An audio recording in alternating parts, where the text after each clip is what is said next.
हमारे साथ बातचीत करने के लिए हैं बीजेपी नेता अपर्णा यादव जी। मैम, आज आजम खान जो हैं वो जेल से बाहर आ रहे हैं। लगातार समाजवादी पार्टी हमला कर रही है कि ये पार्टी जो है बीजेपी या सरकार जो है लगातार सिर्फ एक समुदाय के लोगों को दबाने की कोशिश कर रही है। लगातार उसी के चलते आजम खान को जेल में रखा गया। देखिए, बीजेपी से किसी व्यक्ति का कोई लेना देना नहीं है। ये तो कोर्ट का प्रोसीजर है और किसी भी व्यक्ति ने अगर जुर्म किया होगा तो कोर्ट न्यायपालिका है हमारे देश में, जुडिशरी है हमारा सबसे महत्वपूर्ण स्तंभ है लोकतंत्र का। और मैं समझती हूँ कि अगर किसी ने भी अगर गुनाह किया होगा, इस तरीके का काम किया होगा जिससे उसको सज़ा मिले, तो हमारी जुडिशल सिस्टम पे मुझे बड़ा भरोसा है, उसे सज़ा भी मिलती है। और अगर उनका ऐसा कार्यकलाप नहीं रहा तो उनको बाइज्जत बरी भी किया जाता है। तो इसमें बीजेपी का कोई लेना देना नहीं है। हमारा एक सेपरेट इंस्टीट्यूशन है, that is the judiciary of the country. वो लोकतंत्र को मैनेज कर रहे हैं, अपने हिसाब से मैनेज कर रहे हैं, अपने वो देखते हैं, वो सबूत देखते हैं, काफ़ी सारी चीज़ें प्रोसीडिंग्स होती हैं, उस पर जजमेंट होता है। और उनको कौन सी पार्टी ज्वाइन करेंगे क्या है, ये मुझे इसके बारे में मैं कुछ नहीं कह सकती। पर बीजेपी का उनके छूटने से और बीजेपी का उनको बंद कराने में किसी प्रकार का हस्तक्षेप नहीं है।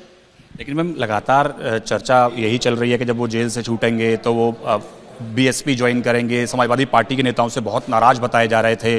तो किस तरह से देखती हैं, क्योंकि आप भी एक समय पर समाजवादी पार्टी की सदस्य हुआ करती थी? देखिए, निजी उनका निर्णय है, हर व्यक्ति की स्वेच्छा है, स्वतंत्रता है इस देश में। वो जिस भी पार्टी को ज्वाइन करना चाहिए उनका अपना निर्णय है। परंतु मुझे ये बात पता है कि भारतीय जनता पार्टी का उनके जेल जाने में और उनके जेल से बाहर आने में, और अगर वो पुनः जेल गए उसमें भी किसी प्रकार का हस्तक्षेप नहीं रहेगा। We have a separate entity and that is judiciary. हम बहुत रिस्पेक्ट है हर भारतीय के मन में जुडिशरी के लिए, और उनके सभी न्यायपालिका के सभी आदेशों का हम लोग अनुपालन करते हैं जी। इसके अलावा एक और सवाल है, यूपी सरकार ने आदेश दिया कि अब चाहे वो एफआईआर हो किसी मामले में या फिर जो रैलियां हों उनमें कोई जाति सूचक शब्द का इस्तेमाल नहीं होगा, जातियों के आधार पर रैलियां नहीं होंगी। इसको लेकर अखिलेश यादव भी सरकार पर सवाल उठा रहे हैं। देखिए, बहुत सुंदर बात है, हमारा देश जो है जातिवाद की वजह से बहुत पीछे गया। और हमारे जबकि कॉन्स्टिट्यूशन में मेंशन्ड है ये बात कि किसी भी प्रकार का डिवीज़न या डिस्क्रिमिनेशन कास्ट, क्रीड, सेक्स के नाम पे होना ही नहीं चाहिए। उसके उपरांत अगर विपक्ष के लोग इस प्रकार की बात कर रहे हैं कि हम भाई उसी जाति के आधार पर आप जो है वोट बैंक की राजनीति करते हैं, तो मुझे नहीं लगता कि भाई इंडिविजुअल तो सभी हैं, कोई भी व्यक्ति हो, क्षत्रिय हो, ब्राह्मण हो, वो वैश्य समाज से आता हो, वो यादव समाज से आता हो, वो अन्य वाल्मीकि समाज से आता हो, किसी भी समाज से आता हो, सिख हो, हमारे कंट्री में सबका रिस्पेक्ट है।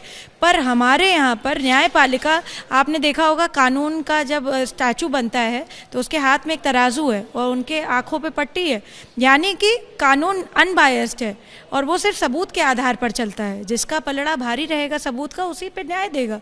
तो इस प्रकार की जातिवादक, जाति सूचक शब्दों का इस्तेमाल करके आप किसी को न्याय दिलवाना चाहें तो उस प्रक्रिया में भी मुझे लगता है कि बहुत चेंज आएगा। और जो है ये होता आया है, ऐसा नहीं है, तभी कोर्ट ने इस पे ऑर्डर करे हैं। और मैं उत्तर प्रदेश सरकार का बहुत धन्यवाद करती हूँ कि उन्होंने इस प्रकार के डिसीजन को अपनाया और त्वरित रूप से लागू कराया है जी।